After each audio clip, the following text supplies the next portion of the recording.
Le département de l'Eure doit son nom à la rivière qui le traverse. Il s'étend sur 6038 km² et compte une population de presque 600 000 habitants. Avec la Seine-Maritime, il compose la région Haute-Normandie, région située au carrefour des flux économiques de l'Europe du Nord-Ouest, une des plateformes d'échange indispensables au pays tout entier, grâce à la proximité de Paris et du port de Rouen. Le climat, tempéré, est un autre atout qui permet une agriculture performante. Enfin, ce sont surtout les hommes qui font la richesse de notre département. Dans chaque canton, une centaine d'agriculteurs participent quotidiennement à la vie dans les campagnes. L'exploitation euroise s'étend en moyenne sur 136 hectares, avec une particularité, l'Eure est un des départements où il y a le plus de techniciens supérieurs et d'ingénieurs qui s'installent. L'agriculture est un secteur économique important qui occupe un total de 376 000 hectares, soit près de 63% du territoire départemental. 80% sont des cultures de céréales, oléagineux, protéagineux et cultures industrielles. 19% représentent des surfaces en herbe. Le reste, occupé par les cultures permanentes comme les vergers ou encore les pépinières. Un département céréalier dynamique, mais qui souhaite conserver l'élevage et développer une diversité dans ses productions. Au travers de ce film, nous vous présentons les principales productions, en terminant par la production phare du département, les céréales. La grande majorité des bovins et ovins sont élevés dans les zones herbagères de l'ouest et du nord-ouest du département, tandis que les élevages de porcs et de volailles sont plutôt implantés sur les plateaux céréaliers, consommant sur place les productions végétales. Les 168 000 bovins, 42 000 moutons, 47 000 porcs et 638 000 volailles montrent le dynamisme de l'élevage eurois.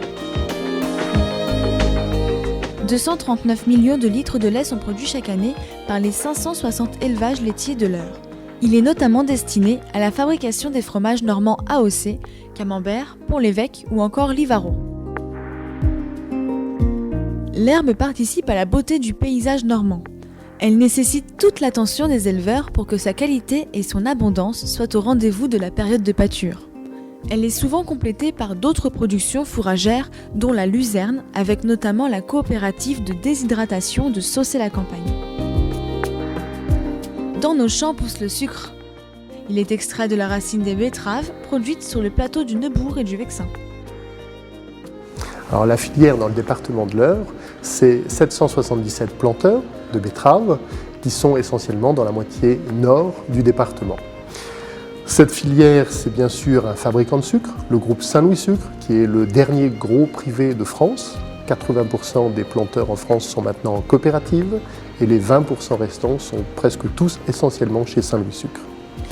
Nous avons une usine dans le département sur les 25 qui restent en France. Notre objectif est d'avoir un approvisionnement d'usines qui soit régulier chaque année. Et donc nous travaillons de concert avant les semis, pendant la campagne et pendant la récolte et même après la récolte pour le règlement des betteraves. Le lin haut-normand est réputé pour être le meilleur du monde. C'est une culture emblématique de l'Eure, deuxième département français pour la production de fil. Ici, vous êtes à la coopérative de teillage de lin du Neubourg, coopérative composée de 330 adhérents qui emblavent chaque année quelques 5000 hectares de lin. Nous passons environ entre 25 et 30 000 tonnes de paille, ce qui représente 4 500 à 5 000 hectares de lin. Et en général, nous vendons entre 7 et 10 à 11 000 tonnes de lin taillé. Donc ce lin taillé qui est généralement exporté à 85-90% vers la Chine. Et derrière moi, vous avez ce qu'on appelle des balles de lin taillé qui vont être chargées par conteneur et envoyées via le port du Havre en Chine. Au niveau du département, c'est assez facile. Il y a 15 000 hectares de lin. 2 coopératives font partie du département, ainsi que 3 tailleurs privés. Et ces 15 000 hectares auxquels on rajoute les 25 000 hectares de la Seine-Maritime, donc 40 000 hectares en Haute-Normandie, et nous représentons quelques 40 à 50% de la production française.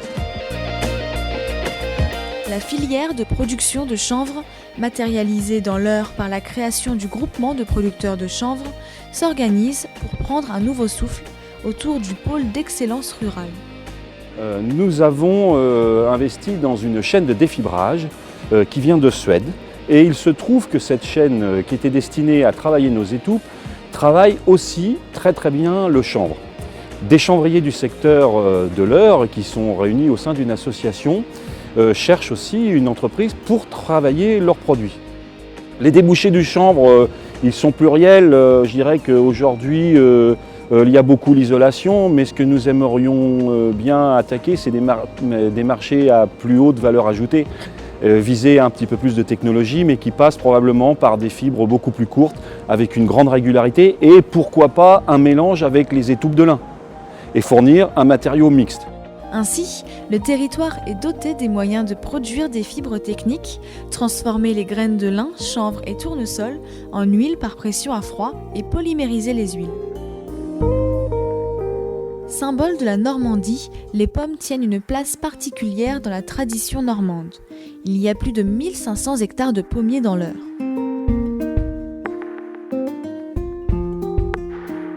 Pour faire face à la demande croissante des consommateurs en quête de lien social, de goût, d'origine et d'identité, de nombreux producteurs ont opté pour la commercialisation en circuit court et l'accueil à la ferme. Ils sont environ 350 dans le département. Ce sont des producteurs fermiers qui vendent leurs produits sur la ferme ou sur les marchés, des fermes pédagogiques qui font découvrir leur métier aux scolaires et au grand public. Le département de l'Eure, c'est aussi les chevaux, le maraîchage, la production de fromage de chèvre, la production de pommes de terre,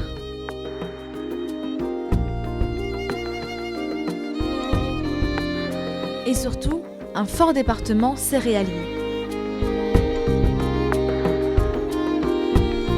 L'Eure est un des départements céréaliers français des plus dynamiques, se situant à la première place régionale pour ses surfaces de blé tendre, d'orge, escourgeon et de maïs. Le blé représente plus de 40% de la surface du département. Cette céréale, première production du département en valeur et en tonnage, est en grande partie destinée à l'exportation via le port de Rouen et à l'alimentation animale. Avec 20 000 hectares, l'orge est la deuxième céréale cultivée dans le département.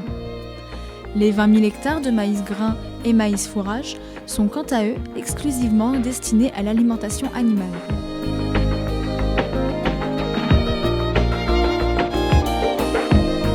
Le port de Rouen, premier port européen exportateur de céréales, offre un débouché exceptionnel aux céréales produites en Haute-Normandie.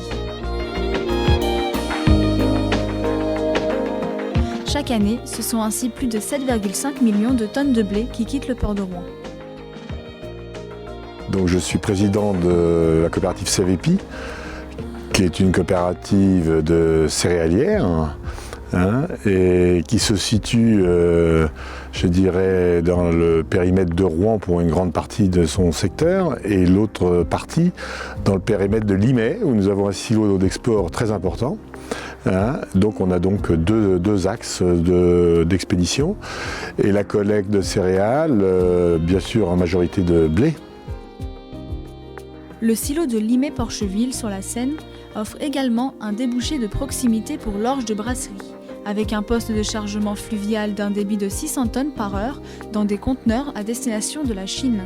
Ces céréales sont expédiées par voie d'eau, chargées soit à bord de barges, soit à bord de caboteurs maritimes pour l'Angleterre et l'Europe du Nord. 35 000 hectares de colza, plantes à la fleur jaune dont les graines sont très riches en huile, sont cultivées dans l'Eure. Traditionnellement utilisé pour la production d'huile alimentaire, le colza trouve aujourd'hui de nombreuses applications industrielles, principalement l'estérification. Les tourteaux, issus de la trituration des graines, sont utilisés pour l'alimentation animale. Donc je suis agriculteur à Ajoux, une commune du canton de Beauménil, dans l'Eure. On a un groupe qui s'appelle Pollen.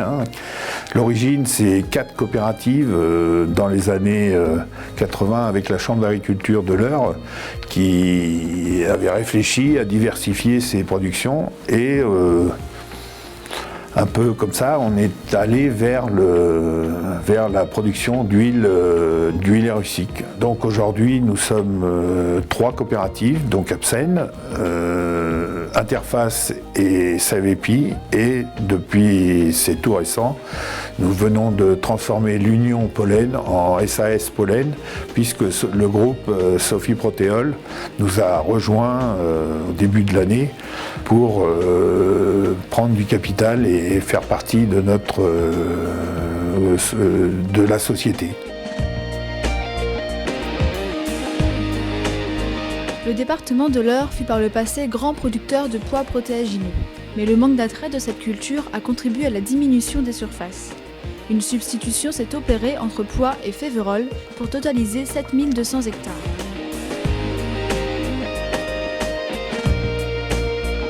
Les principales utilisations sont l'alimentation du bétail et l'alimentation humaine pour les meilleures qualités. Le département de l'Eure est pionnier en matière de pilotage des cultures. Les agriculteurs de l'Eure s'engagent de plus en plus vers des outils technologiques nouveaux. Agriculture géoréférencée, modulation intraparcellaire et agriculture satellitaire. Ces techniques, basées sur la cartographie satellitaire des parcelles, permettent d'apporter la bonne dose d'intrants au bon endroit et au bon moment. Le département de l'Eure est leader dans la modulation de doses intraparcellaires et offre à tous les agriculteurs la précision centimétrique par un maillage d'antennes satellites sur les silos du département. C'est ce qu'on appelle la technologie RTK. Les agriculteurs de l'Eure poursuivent des méthodes de production très diversifiées. Agriculture raisonnée, biologique ou intégrée en fonction des types et potentiels des sols et s'appuie sur différents conseils techniques, GDA, CETA, coopératives et négoces. Ces conseils de proximité assurent la remontée des besoins des agriculteurs et la vulgarisation locale d'expérimentations nouvelles. L'Eure a également créé des filières nouvelles dans les secteurs du non-alimentaire. La profession agricole normande a créé le réseau Novaatech qui permet de mobiliser producteurs, industriels et chercheurs autour de 3 thématiques: biomatériaux, bioénergie et chimie du végétal. Notre ambition, contribuer à l'émergence et au dynamisme de filières régionales de valorisation de plantes à fibres, de plantes oléagineuses et de plantes biocombustibles. Nous sommes heureux d'accueillir l'Orama avec ce sommet du végétal, puisque c'est une grande manifestation nationale et nous l'accueillons avec plaisir et nous sommes partenaires de cet événement. Le département sera aux côtés de cet événement pour effectivement faire valoir l'agriculture de ce département et peut-être aussi la faire mieux connaître dans sa diversité et faire apprécier l'ensemble des démarches qui sont les nôtres dans ce département. Le Conseil général a pris l'affaire de l'agriculture d'une manière sérieuse, dans la mesure où on considère que c'est une activité économique à part entière. Et à partir de ce constat, nous avons donné des moyens à cette politique agricole, puisque nous venons de voter la semaine dernière un budget de 2,5 millions d'euros en faveur de l'agriculture départementale. Vous l'aurez compris, l'agriculture de l'Eure est ambitieuse. Elle a de nombreux atouts qu'elle sait valoriser. Tournée vers l'avenir, la profession agricole construit chaque jour ses solutions.